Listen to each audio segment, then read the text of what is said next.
Hi, welcome to Dungeons Dyslexia. This is my first ever group live video, and hopefully we are actually live now. The thing is telling me we're live, so welcome. We're 2 minutes late, so that's not too bad for other people's live streams, I believe. I think from what I'm told, and we try to watch. So I'm joined today with Jeff and Jay, who will introduce themselves, please. Who would like to go first? I'm Jay. I run Broken Rat Games. Used to be Feral Games, but Broken Rat Games. I design role-playing games and other stuff. That's basically what I do. So, I've designed Eldritch Gits and all the Git stuff. That's me. I'm Jeff. I'm an RPG illustrator. I've got a background in doing some comics work and a little bit of game design. And my main goal is to take Jay's brilliance and mold his words into the best possible image I can give the people who back the project and who enjoy the game. That's my whole mission in life, is to do real well and make him proud. See, and that's the bit that I really like about this. I've been on YouTube, just over a year now. And we've got the Discord, which is where the two of you met. And then, so Jay plays on my Tuesday night group. He is our incredibly talented ranger and archer. That actually, I keep forgetting to mention, you've now killed 2 things in 2 weeks. And we got talking, and obviously we've got Eldritch Gits, which we're going to look at today, which is the idea behind this video. But then he told me that Jeff, you were doing some of the artwork, and I thought that's absolutely ace that you two had met because of my channel on my Discord, and you kind of managed to sort of work together and give each other some business, which is for me really interesting. Don't know why, it just is. It's like, it's great. No, it's what it's all about, isn't it? It's what these things are designed for, really. Obviously a lot of people go on there just to talk about role-playing games and organize groups and stuff. But generally speaking, I think if people who are like-minded can get together, whatever capacity, then it's obviously working, and that's the point of it. I live in England. Well, I live in Scotland, and Jeff lives in Korea. And ordinarily, we would never have met ever, right? That would never be an opportunity for us to meet, unless, of course, there'd be no opportunity for it. But because of Discord and that particular Discord. So I've got phlegm. Do not die live on air, okay? We met going to the end, and now we're creating stuff together, which is brilliant. So it's an amazing thing. It's a win for the internet. Yeah, I was really blown away just how vast and interesting the community is, because I covered in one of my weekly videos where I've played role-playing games. I tend to only buy pre-produced games. We used to drive to Birmingham to go to the Virgin Megastore to buy games when we were at college and uni, because there was no real internet. That was like a 30-mile journey just to go and buy a book and hope they had stuff in. And as time's gone on, that's the world I've lived in. And then, since doing this, realizing just how much of a community it is. Everybody knows everybody, which is really, really weird, but nice, if that makes sense. And it's so supportive, and people are, the amount of encouragement I've had, and the chance to sort of give things back by talking about other projects and books. It's been amazing, to be honest. And then obviously you two coming together has been like the highlight of my year. Absolutely. So even I've been on creator conferences for Goodman Games, and they said really the getting together and over social media is not really something that's pursued anymore. They say that Discord really is the future, as far as the bleeding edge of getting out creative work and meeting creative people and networking together and showing your work. That way you just don't fall into the bleed of all the nonsense on regular social media. You get together with like-minded people and share your love of whatever RPGs or game designs you're into, and just talk nonstop about it. Yeah. Discord is it totally confused me when I first got on it. I did not get Discord at all, but like I say, it's a really good place. So let's start with, hi, Monic, you're right. Good to see you here. Thanks for coming. So let's get on to this was Jeff's idea. He was like, let's get on, because obviously you've both worked on Eldritch Gits together, which is Jay's latest Kickstarter that finished Tuesday, didn't it? So what's that, 3 days ago? Yeah. Tuesday, yeah. Do you want me to share it, or do you want to just talk about it first? Or should let's share it at the same time, I think. Yeah, let's do both. Let's watch me do technology.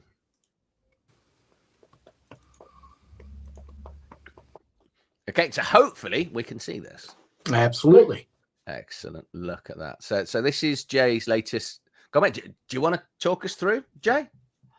Well, yeah. So Eldritch Gits is the third Git game. And before that is Fantasy Gits and Space Gits. The idea is that basically I take a genre that is normally quite heroic in a lot of respects, and I basically twist it on its head a little bit and have the characters as more anti-heroes rather than heroes.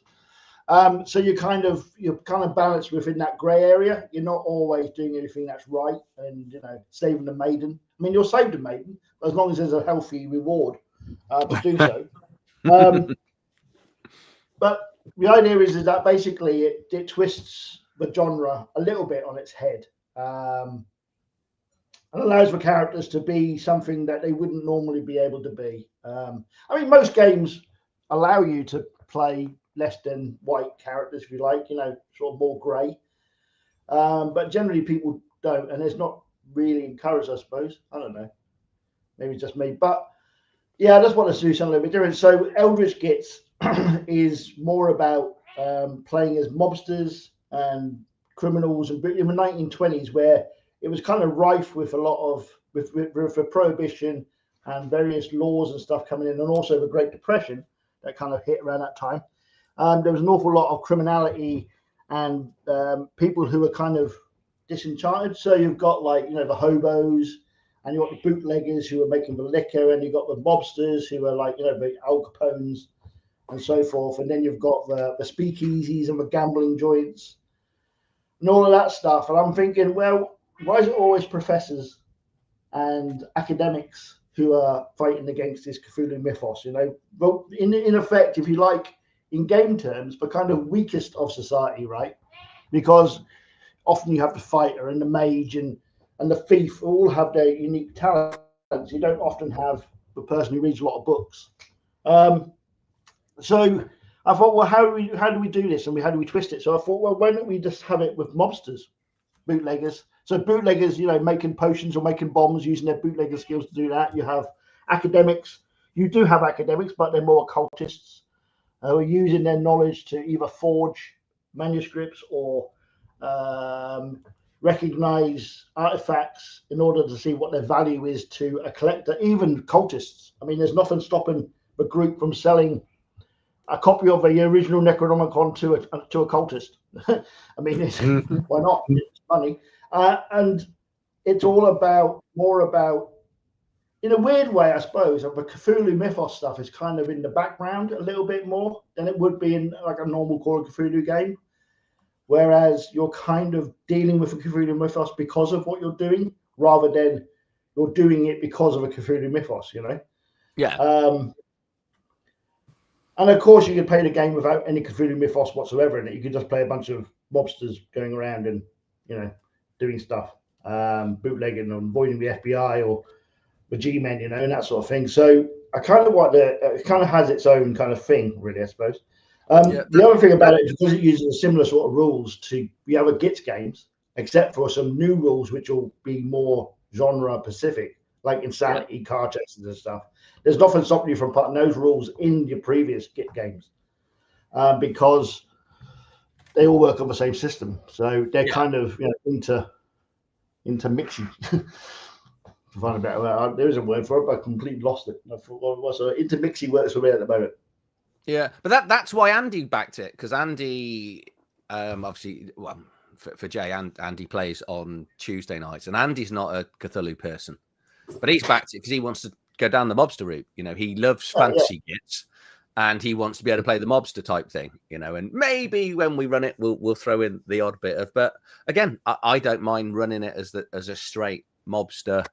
You know, and it's great that you've got that, and it's nice to see that we've hit the Indiana Jones type as well. So we did get that adventurer. Yeah.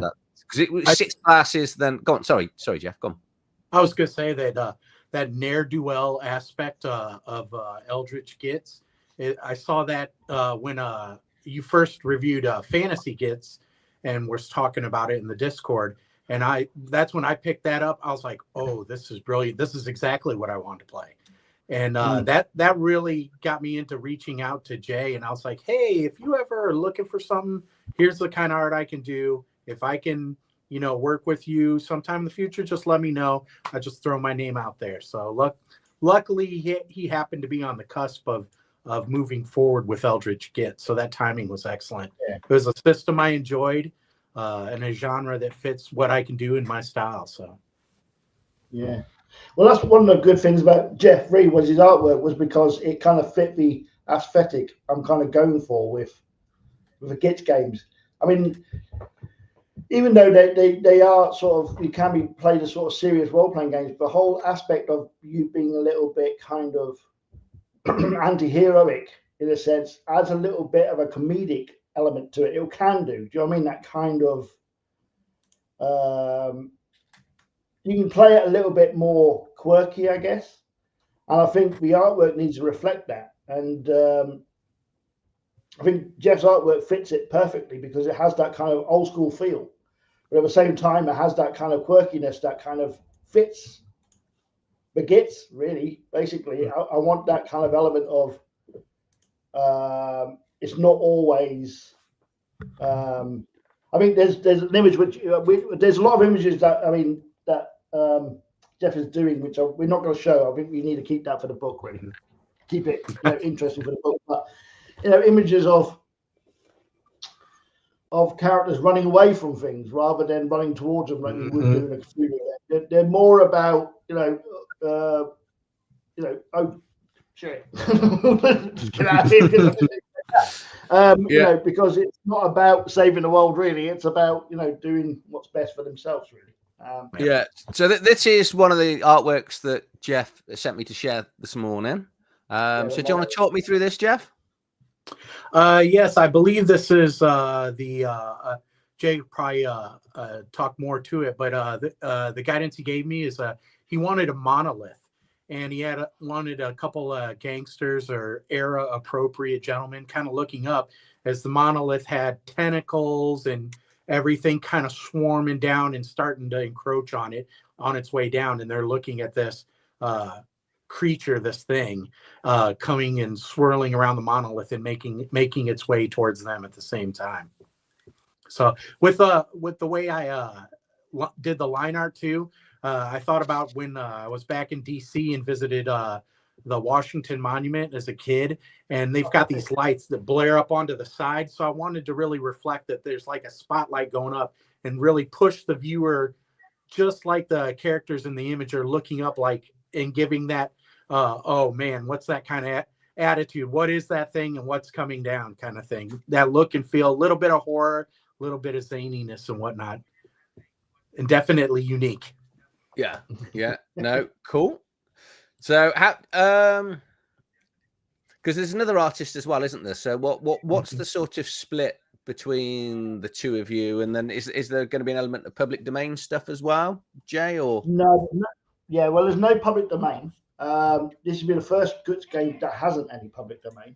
I mean, I like using public domain, but I think there's a point in every kind of creator's life where they've got to kind of move away from that and start using it, because you start seeing the same images used in a lot of RPGs. I mean, I think public domain art is great for beginners because it's a good way to get art cheap.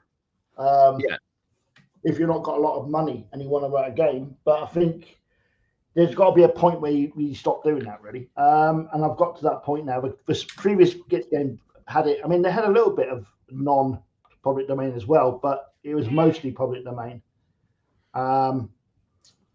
So I kind of wanted to do a little bit different for Eldritch Gits, and this will be the same going forward, because I'm hoping that Jeff will continue doing the Git stuff, because we've got another 3 Gits books to come. Oh, do tell. So I know we'll save that. We'll save that. So I kind of want to keep, so I kind of want to, from this point onwards, not use public domain. But yeah, the other artist, right. Oh, sorry about my cat. The other artist has done a few bits and pieces for me. I mean, it was a different. I mean, at the time when Jeff approached me about doing the art, it was a kind of a point where I was thinking that I was having issues with the other artist, basically, because he was finding it really hard to find the time to do the work and stuff. And I was thinking, I don't know, what I'm going to have to delay the Kickstarter. I'm going to have to do this, that, and the other. And his artwork's a lot more kind of serious, if you like. He's not as quirky as Jeff, really. And in effect, I wish I'd actually found Jeff in the first place to do all the art, really. But as I've got the art that the other bloke did, I want to come out. As I've got the art that the other bloke, I'm going to have to use it because I can't afford not to use it because it gets too expensive. So there will be a split between the 2 pieces of art, but luckily he's only done a few. The only pieces he's done is what you can see on the Kickstarter. So, but it will be mainly all Jeff's art. So this is the front cover of the limited edition hardcover. Jeff did an amazing black and white piece of this, which I thought was astounding, which will be used in the book on its own black and white piece. That's on your Instagram, isn't it, Jeff? I think I only showed the original front half, which was my tryout piece for Jay. Actually, was that front part there with Cthulhu kind of reaching up, and if I don't know if you can zoom in here, but when people get the actual product, Jay had a wonderful idea. He's like, hey, show a Model T Ford type vehicle going off of some kind of dock or whatever, crashing up, and put Cthulhu in the background. And all I could think of, coming from my comic background, is action. And so I wanted to show the vehicle with the door open, like somebody maybe threw a brick on the accelerator and just jumped out of the vehicle the last second. Now they're driving that vehicle off the edge of a dock, and it's just going to smash right into Cthulhu's face. So, and I want to capture it right at the moon too. So it's giving that pulp TV series feel to it. Do you remember when like people would just drive off the cliff and die, and then next week you'd watch it and you'd see the door open? It's Dukes of Hazzard, I guess. Yeah, I'm presuming that this Model T Ford, when it crashes, it will explode. Absolutely. Yeah, during that era, they were running all that booze, so we got to expect the moonshine is highly flammable. So it ought to cause quite a ruckus. So I even designed the clouds kind of in a circular motion to help point the viewer towards the action where it's at. And it kind of gives that feel like almost of a summoning, like Cthulhu's just coming up out of my idea was kind of like the cliffs of Dover, kind of coming up against steep cliffs. But obviously the cliffs of Dover are not in the United States in the 1920s. But I just had that image in my head. I was like, hey, let me use some of that liberally. It just worked well with the whole image. So, but yeah, the black and white of the first tryout piece was up on my Instagram. But this is the first time we're seeing the whole thing. Yeah, I know, it's really good. And it's only when you mention the clouds, it's obvious what the clouds are doing. When you look, but it's only when you mention it and go, oh yeah, that's how art works. So I want people to try to look at it and just stare at it a bit and just find different things about it too. So yeah, that's good. And with the color work, I kind of on a whim, because I normally will do other color work, just normal. But there was this artist I was following online, and he's a comic book artist, and he's been doing a lot of like a psychedelic colors mixed with fantasy art, almost something like you would see in university, where you'd have a black light and all these bright colors, and it looks crazy in your dorm room. And so on a whim, normally people are not perceptive to it until I can show them that. And so I pitched the idea with the colors filled in, and Jay was like, yeah, I think I kind of like that. And so that way will also stand out too. So that way people will have a book that they'll be proud of to not just put in their shelf, but maybe hopefully display like maybe you, Adrian, in the background there on your wall, and just have them bright colors behind your head. Yeah. I'll put a print if you want to send me one, Jay. Well, I'm hoping to be doing prints, which will come in a limited edition hardcovers anyway. So you will get a print of the cover. And I'm also looking at maybe doing some bookmarks. I mean, one of your people on your Discord, I think Grim Shady, mentioned bookmarks. And so I think that's a great idea because people do want bookmarks. I mean, it's going to have a ribbon anyway, but bookmarks are just, people like bookmarks. So I'm going to see about getting some bookmarks done and maybe getting some artwork done for that from Jeff in a kind of bookmark style. Maybe just some tentacles going up, the name of a game on it, Eldritch Gits, some tentacles wrapped around in a bookmark kind of, thing. Yeah, and maybe on the reverse face is maybe a stripped down character sheet. Maybe they can use on the reverse side of it. Because I always had that concept for what is it? Game books. I've always envisioned doing some bookmarks for game books, for fighting fantasy style game books, where the bookmarks also doubled on the other side as your character sheet. So. Well, what I'd probably do is, because they're bookmarks, if I can get enough bookmarks made and we hand out, say, 4 bookmarks to people, then the other side of it could actually be an initiative marker. So not only can you save your place in your book, but you could also have the initiatives of how initiatives work with a group. I don't know. Yeah, good plan. We're spitballing. And we're brainstorming live. Yeah. No, always good. We've got a question actually. So it's from Grim Shady, Andrew Beaton in the comments. Can you two see the comments or not? No, not on this screen, but okay, yeah. So, do I recall Jay mentioning the possibility of a UK setting for this at some stage? Yeah, I think somebody mentioned a Peaky Blinders kind of thing, and I quite like the idea of it because it's set around the same period. Because I think Peaky Blinders is set in 1919, just after the First World War. So it's kind of set in the same period. So yeah, the other option would be a kind of Victorian, so more 1890s, 1880s London kind of thing. And they were going to be it was going to be a stretch goal for that, which we didn't hit. So it may be something that it won't be in the core book, I don't think. What will happen is it will be released as a separate kind of expanded, allowing for a kind of Victorian era or Peaky Blinders kind of style. Peaky Gits. Peaky Gits, Peaky Blinders sort of setting or Victorian. I don't know which one. I mean, I'm not really worried about it right now because it's not something that I'm going to be thinking about immediately. But yeah, that's something that definitely come up in the future. Yeah. I think we have done expanded rules for both. We've done it for Fantasy Gits. I'm planning on doing one for Space Gits. So an expanded rules for Eldritch Gits could include them sort of things. Yeah, definitely. Yeah. So can you mention the 2 next Git books that we're looking at? No, Jeff is no.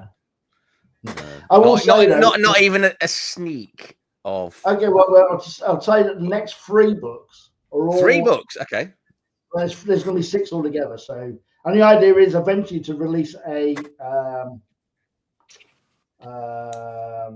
box that you can put all 6 books in.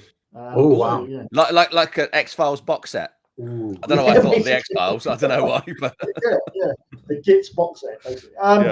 So all the limited edition covers can all go into one box. So that'd be quite nice as a little display. Anyway, so basically the next 3 Gits games are all going to be of genres that I've never done before. Right. Okay. So, but if I discuss that's all we're getting. That is all we're getting. Yeah, that's all we're getting. So I don't want to promise anything that I don't want to promise stuff until I. But also, I guess that there is that element of you throw something out there, and someone that's got a little bit more time, or even sounds horribly AI a massive chunk of stuff to then rewrite it could just take an idea and run with it, can't they? So you've got to be really careful. Space opera Gits. Yeah. That's in the comments. I didn't come up with it, so don't worry.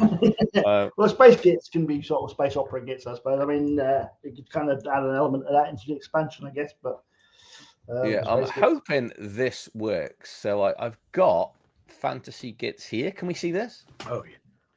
I am well and truly in the 21st century now, aren't I?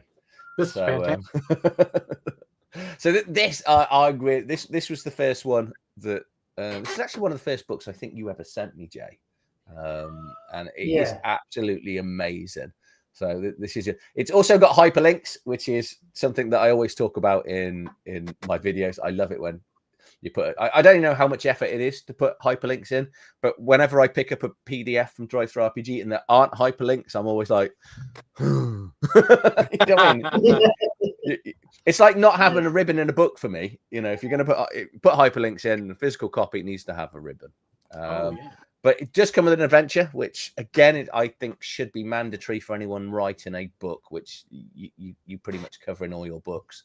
But so, do you want to just briefly talk us through or spend a bit of time talking about Gits? It's really up to you.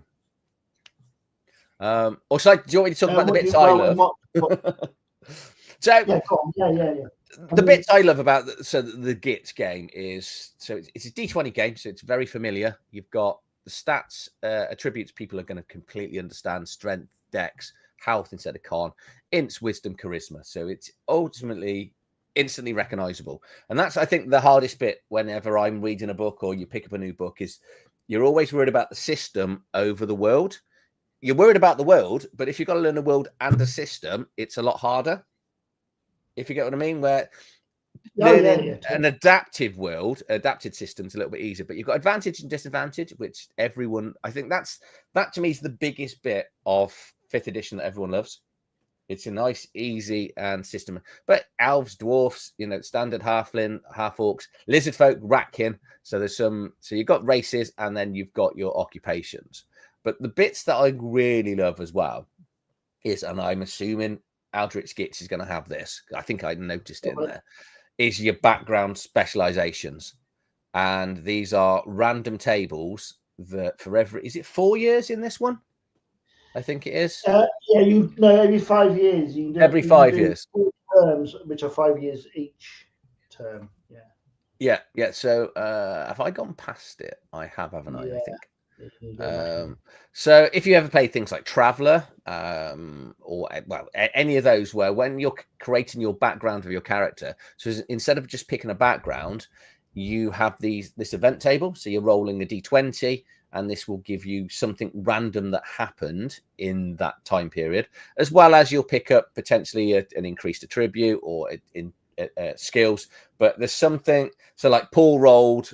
When he did his character, he had one term, then the second term, he automatically started adventuring. So it's that element of you might not get what you want out of a background, which I think I'd say it's relatively unique. A lot of games, I'm going to say, don't have the balls to do that. They kind of want people just to have whatever background they want to have. And I'd say I like this because life does. It is hard, and it does have things that you don't expect it to be. So you can play the character you want, but you might not get the background and the build-up to what you want. And so, again, artwork is really good. I'd say Eldritch Gits was a nice, exciting thing for me. And Space Gits it's pretty much the same game, but based in space, isn't it? Where you're paying Firefly. I know we all come back to Firefly as the easiest analogy for sort of dodgy things, your Han Solo characters, which is in reality it's the only character in Star Wars everyone really likes, apart from Chewie. Is the Space Gits going to be similar? What was that TSR space game that came out in the 80s? Star Frontiers. Oh yeah, Star Frontier. Does it draw from Star Frontiers? No, I mean I do like Star Frontiers. Same. And I do have a pod copy of it somewhere. But I mean, it's been a long time since I played it. I mean, it's one of the first role-playing games I played back in the day, and I did enjoy it at the time. But yeah, I've not played it for a long while actually. So I think with the Gits games, I'm very much mindful of the fact that people like simple, right? And I like Star Frontiers because I like the percentile system in it. But I do think that people like simple at the moment, and they don't want to be learning stuff. I mean, you see the rise of things like Shadow Dark and other OSR games, Mortborg and stuff. I mean, they're all very simple, but also very recognizable systems, right? And like you said yourself, Adrian, you want to be able to just pick up a book and go, right, I understand the system because I already know what that's all about. Yeah. What's the background a little bit? What's a little bit of that? And I think with simple games, I think my problem with a simple, and this is why Gits is how they are, is that simple games are great because you can just pick it up and play, and the system doesn't get in the way of what you want to do. But at the same time, I always found character creation is a bit unsatisfactory because it's just so quick. And I understand that because it means that if your character does die, which is more likely in another target, when your character, you can knock up another one within 5 minutes, right? Yeah. But I didn't want that for my games. I wanted the characters, because I like characters that grow. I like level systems or whatever system it is that my character improves. I want to, if I have a character, I've already got a character in mind when I enter the game, right? I know what character I want to play. And I want that character to get better and better and better because it makes me have more fun, right? And it means that my character's advancing and improving and getting better at stuff. And as long as a game recognizes that, then it's great, right? I don't want a character that I can just throw in and just it dies within minutes and I'll go, oh, well, never mind. You know, that's good. But at the same time, it's not what I always want. I want a game I can get immersed in. I want to enjoy it, right? The whole point of this is immersion. And so I thought, well, I don't want standard character creation because I could do it. It's easy enough. I mean, 3D6, blah, blah, blah. Everybody knows it. But I didn't want that. I wanted something that's a bit more, makes you think about a character and has a background, has some kind of life. So when you go into the game, your character is, because after you made a Gits character, you've already got your kind of previous existence. You know what you did before. You know, you can look at that and go, right, I used to be a blah, blah, blah, blah. Or I did this and this happened to me at one point. And that's always good, I think, because it does flesh out the characters more and you care more about the character, right? And if you've got a throwaway character, nobody's going to give a toss. I mean, I used to run a lot of DCC funnels and you would get characters, you'd have 5 players, a player who'd have 5 characters, and they'll just be throwing their characters off, jumping off rocks and stuff or mountains because it didn't matter because they had 4 others, right? Or the character would be so quick to make it wouldn't make a difference. And I didn't, even though that's kind of fun for like one-shots and games you just want to play because there's nothing else to do. But if you want to play a game that actually means something, sometimes the OSR isn't always perfect for that. But it's interesting you say that because the way I look at Dungeon Crawl Classics from about because a character's background is to me is the most important part of creating a character. Because if not, you've just got numbers and a few letters on a piece of paper. And that's technically, you've got no motivation, you've got nothing.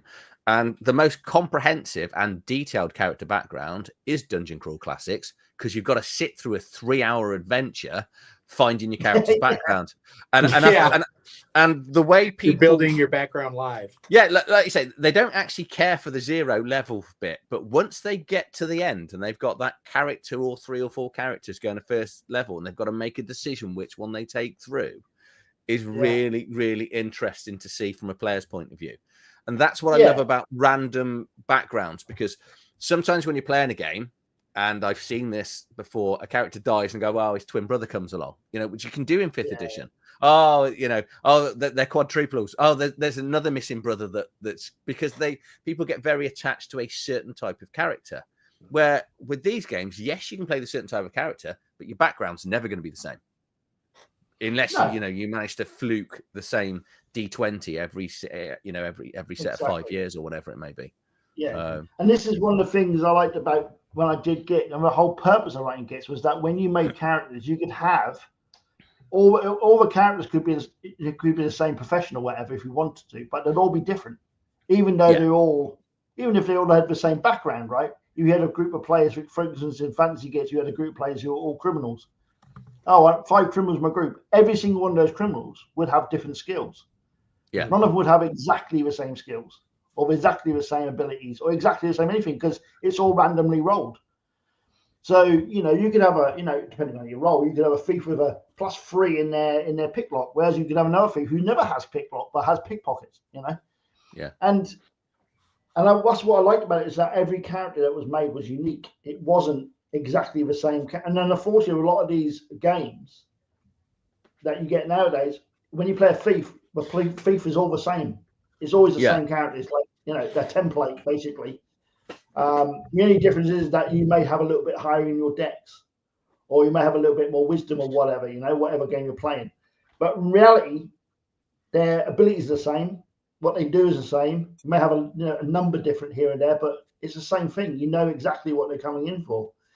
And you see it a lot with 5th edition, with characters are basically just templates, really, of each other. And it's just, it's all right. I mean, it works, and it's great, and it's how you develop your character as you go forward and stuff, I guess. But I wanted that to be different in the beginning. I wanted every character to be unique.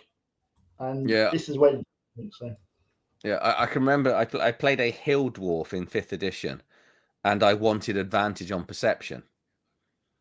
So I ended up being a sailor because that was one of the only ones. So I basically came up with this really convoluted background of this dwarf that hated being on hills and discovered a love for the sea, just so I could get. But you do. This is the problem when you look at a mechanic. You go, actually, I need this for the character, because you look at where the character class is going, and you think, actually, without that, I'm going to be considerably weaker to the party. And you know, it's that whole min-max thing that we all wrongly do, because I think, especially 5th edition, because it is a power game of playing superheroes. Yeah, you know, totally. It doesn't feel like a fantasy game to me, especially when I'm running any monsters against my players. I have a really hard time, and I don't want to turn this into a bashing 5th edition thing, but it's, you know, it's a weird beast, and I can see why it's so popular from a player's point of view, because you know, you do that. I mean, in one 5th edition game, I played a sorcerer, where charisma is quite important, right? So I had quite a high charisma because we were allocating our points basically. So I had quite a high charisma, but I also had quite a high dex. And because I picked the urchin background, I also had thief skills, right? Yeah. So it came to the fact that I was a sorcerer in a group, but my character actually played itself as a thief. So the rest of the group thought I was a thief because I never cast spells. All I did was use my thief skills, because my thief skills were extremely good. And then when I actually unveiled the fact that I was a sorcerer, they were all like, "Oh, fuck, where did that come from?" Do you know what I mean? Because I was at 3rd level, I think, before I even cast a spell. Yeah. Because but I want to play a thief. Yeah, well, with that edition, you are high dex, high charisma. Everything else is a dump stat, isn't it? It's basically, yeah. Yeah. So Jeff, yes, what is the favorite? Not working with Jay, because you can't say that. But what's the favorite thing you've worked on, or books that you've worked on that you know most proudest effect? Oh, yeah, I've done some stuff with Gaming Honors. They're a small publisher who does a lot of stuff for Dungeon Crawl Classics and Goodman Games in general. In fact, there's 2 adventures that I've got work in that'll be coming out very soon. They both successfully kickstarted. So I'm a huge fan of DCC and MCC and XCC. So I've worked with them. They're the most recent. I've done like some work on third-party Hero Quest tabletop board games. Yeah. A little bit of game design and layout for their system manual and whatnot. But yeah, I'm really enjoying the place where I'm in, where I'm really working with a lot of the small publishers. So right now it's been great. Yeah, because you share also stuff on Discord as well, don't you? You put your images and stuff on there and stuff that you're working on. Mm-hmm. Do you not have to worry about sharing stuff before it goes onto a book, or is there any sort of rules on that? As far as sharing goes, it's up to the client, really, the publisher. Right. Yeah. Sometimes they're okay with sharing some stuff because it generates interest, but others they want to keep for, you know, the surprise. Kind of like in a movie, you don't want to put all your good jokes on a comedy in the trailer, because then you go to the movie and the rest just bombs out. So No. So I just basically take the lead of what my writers, editors, publishers are saying. Okay, this is good. This is good for promotion. This is it. So. Yeah. So how long have you been an artist for now? Because obviously you did Army previously, from what many years. So yeah, geez, pretty much my whole life since I was like 3 years old. I was drawing Superman. I was a fan of Superman from the very beginning, and as the years went on, I became a huge fan of Masters of the Universe, and then Transformers. Everything in the 80s was absolutely wonderful. So I always got inspiration from that. And then when I finally got into role-playing games, I still kind of stuck more towards the comic book side as far as focusing on illustration. But I'm finally opening up more towards sticking with the role-playing game side, because it's really exploring a huge variety of different areas for me to, tackle with my pencil and see what I can come up with. So, but there's no specific genre, but right now I think it's all role-playing game art I'm big on. Yeah. Well, for the two of you, it's great because you're both doing full-time jobs in a hobby that you both play and do. Mm-hmm. So that's like ultimately living the dream. Well, apart from having to live in Scotland, but yeah, I love Scotland. I'm not. I don't mean that. It's just the weather. I know you sort of say it's nice. I had 16 years of holidays because my mom wouldn't fly and my dad wouldn't go on a boat. So we only ever went to Scotland, and I have wonderful memories of being on holiday in Scotland, other than the weather. I think it depends where you are in Scotland. I mean, today, as you can see, my room is ultra bright because the sun's come right through the window, and at the moment we're on 14 degrees, and then next week we're hitting 20, which is very warm. And we're the most northern point. I think a lot of the weather kind of passes us by. So we never. But you are. You're out looking at the North Pole, basically, aren't you? Basically. Yeah, but we never get any snow up here. So it's just nice. I mean, the weather this winter's been really mild. I mean, we've hardly put our heating on at all, because we just haven't needed it. So I think it depends on part of Scotland you're in, really. I think you're more, if you're going on the west coast or the east coast, you are going to be more battered. I think, especially on the west coast. I think with the winds and stuff, Ireland gets hit by a lot, and then Aberdeen, all the west coast. Then east coast gets hit like Aberdeen and stuff. And I think a lot of it gets, by the time it gets to us, it's a little bit died down, really. Yeah. So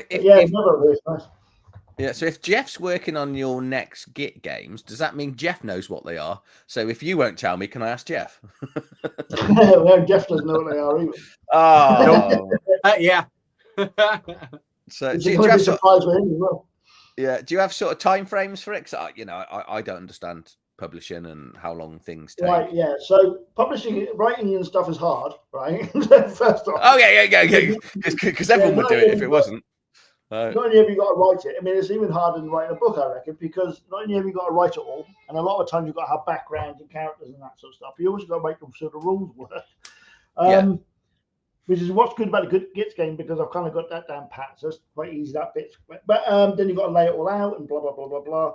But so this year, my plan is to, obviously, Eldritch Gits is one of the games I'm getting out this year. I'm also getting out Delve 3rd edition. And the first thing of that is going to be a quick start that's going to be released in the next month or so, which is going to be free, which will be the way of getting people, into the 3rd edition. How little bits and changes there's not many changes, but a few little changes. Again, that's none of that stock art again. So all the art's done by real people. No stock art or royalty free art. And then obviously Delve is going to be coming out later this year. I'm also working on another role-playing game, which is not going to be Kickstarter or anything. It's just going to come out, which is another fantasy role-playing game. And then next year, there might be the next Git book next year, Git book number 4. I was hoping he was going to slip then, were you, Jeff? And go, Gits and the medieval knights. I don't even know. I'm not even sure if Jay is going to tap me for some of those books or not, which I understand. So I'm sure. Oh no, you're doing the art for all. You're doing the art for all. You're doing the art for all. Oh, I get to? Yeah. If you want to, yeah. Absolutely. So yeah. I'm hoping you don't want to offer me an art roll, no? How about proofreading or layout? Get the dyslexic to do the proofreading. That's a good idea. Looks fine to me. Send it off. I'm just the artist. I'm not the brains here. Jay's the brains. I told you that right at the beginning. He's the brains of the operation. Yeah. These are the brains. But yeah, so, and then obviously next year as well, I'm going to be redoing the Black Iron and so I'll do a print copy of that, an actual proper print copy of that.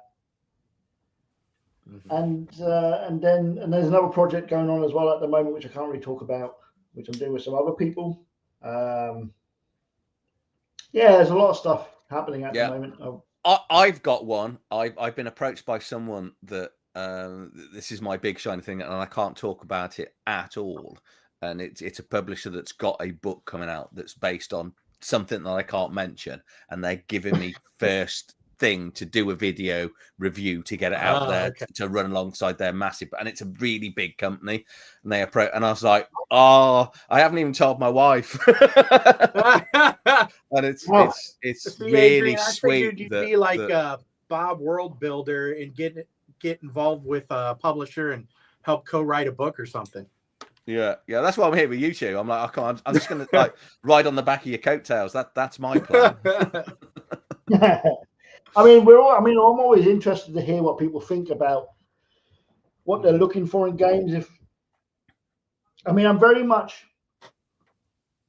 a person who listens to what people say, and not to the point of changing the way I do things or anything, because I think you can also fall into traps by doing that. But I'm always interested in what people are looking for and what they think is missing in the role-playing game world. And I'm also listening to people what they think would be quite cool, or ideas they may have, or it's like the Peaky Blinders thing. Somebody mentioned that on the Discord, and I thought, that's a good idea. And even the bookmark. So I'm very open to people's suggestions and stuff, as long as they're doable and not stupid.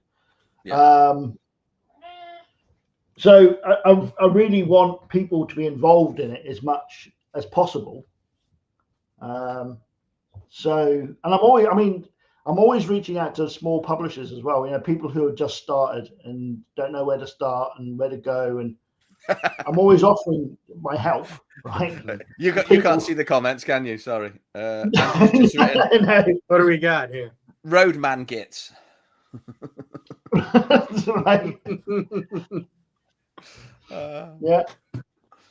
I'm sure there's going to be a lot of suggestions. Yeah. So, do you need playtesters? Is that the sort of thing that we could set up on the Discord? Or have you already done? No, that would be something I'll definitely be using on the Discord.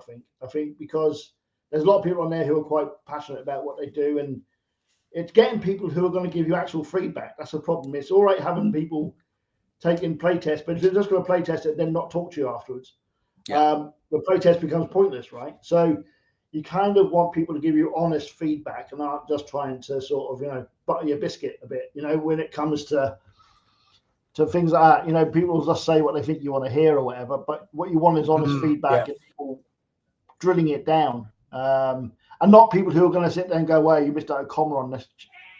That's not what playtest is about. It's about what rule do you think works and what rule doesn't. So, I'll be very happy to do playtests on the Discord if people are up for doing playtests. Well, there you go. There's a reason to join my Discord. So absolutely. Or maybe even the Patreon for exclusive plays. Oh yeah. I've got to start working on something on my Patreon to I need this top-down camera. I desperately need one. I want because I've been doing it off my phone, and the sound quality is just terrible because I got this, echoes. Right? Yeah. What this is, I've got those too.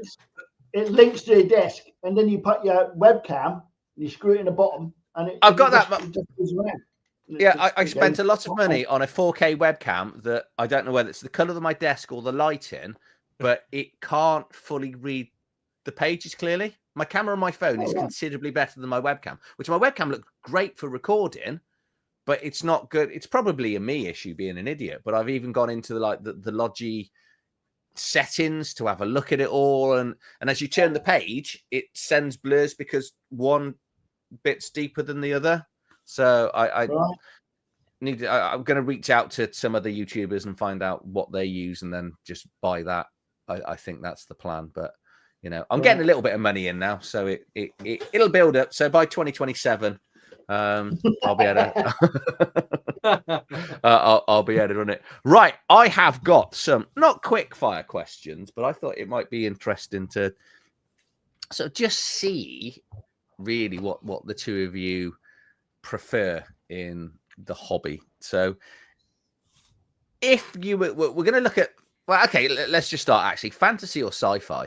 What's more favorable? I have to say fantasy. Yeah, I think fantasy. Right yeah. now. That's good because it makes that it doesn't makes mean I don't like sci-fi.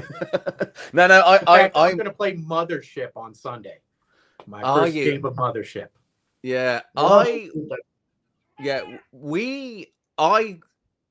found Mothership quite difficult. I really, it's one of those that I loved reading, and then mechanically I was like, do you know what? I think Alien is actually a better game, the Free League Alien. And I don't like the Year Zero engine, and I do mention it a lot and get a lot of hate for it. But it works really well in Alien, I think. I think that's the one where it works really well. Okay, so fantasy, that is good. Okay, you're creating a character now. What's your race? Human. I'm going dwarf. Human. Human and dwarf. Okay. Class? Thief. Paladin. Okay. Armor type. Ooh. Well, if it's paladin, it's full plate. Okay. Yeah. Okay, let's go for a weapon. What weapon would you what would you favor? Bows. My absolute favorite weapon in specifically D&D it's the generic one for everyone, is a giant maul. Okay, here's the hard one then. What mine's name? So I'm basically describing my Skyrim character actually. Yeah. Okay, so what name are you going to come up for your weapon? Weapon? Yeah. Your the weapon. Your call the weapon. Yeah. Or do you want to pick your magical ability first and then the name? That might make things easier. Naming weapons is a really, really hard thing. Well, if it was paladin with a giant maul, I'm gonna have to call him like Banhammer or something. I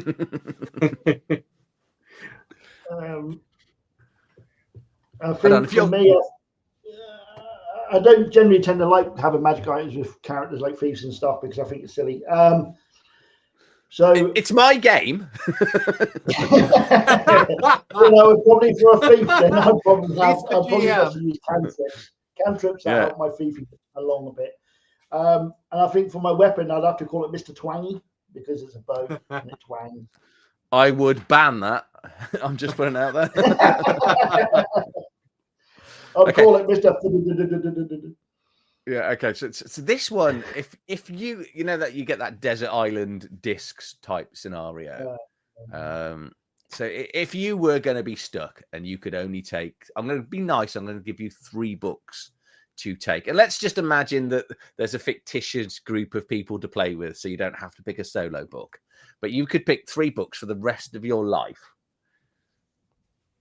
It doesn't have to be in order. Yeah. Do you want to do one each first? 3 books for the rest of our life. Does it have to be role-playing game related?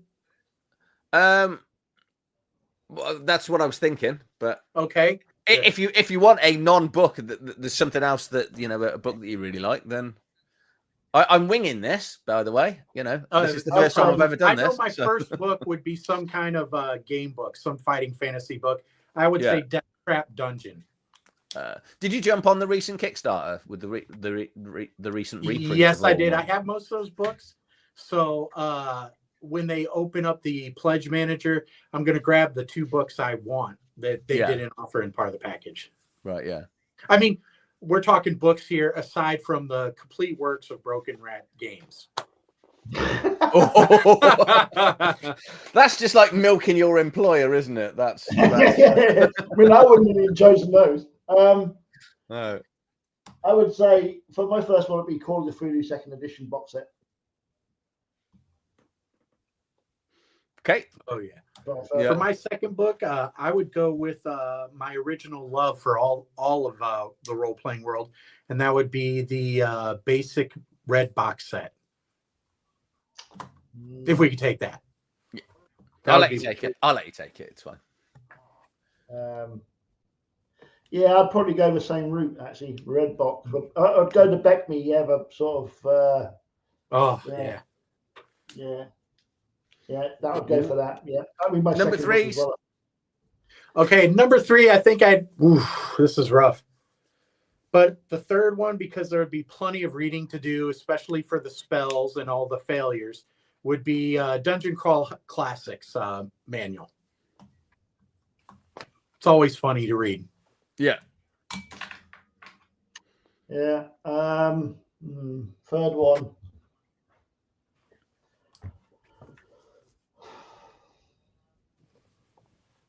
I think I'd be torn between Patolus, which is a setting by Monty Cook Games, and is a book that thick. Yes, that's that big city, isn't it? It's the sort of purpley pink there's a lot book. to read in that. Yeah.